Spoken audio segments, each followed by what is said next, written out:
Have you heard of hip impingement and how it may cause damage to a hip joint? Hip impingement refers to bony collision within the hip joint. So the hip is a ball and socket joint, and you get bony collision if either the ball or the socket are not formed perfectly. So in hip impingement, this portion of the hip is called the femoral neck. And as you can see there, there's extra bone there. And so if you have that bony deformity as the hip moves, that extra bone hits the edge of the socket. Now what sits at the edge of the socket is a structure called the labrum. And the labrum, if it's hit on repeatedly, eventually will tear. And that is a source of groin pain and limitation in function.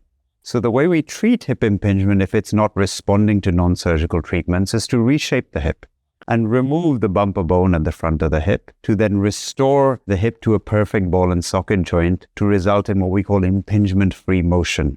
That then prevents further damage to the labrum, prevents damage to the cartilage within the joint, and gives the athlete or the patient impingement-free motion to allow them to perform their activities at a high level.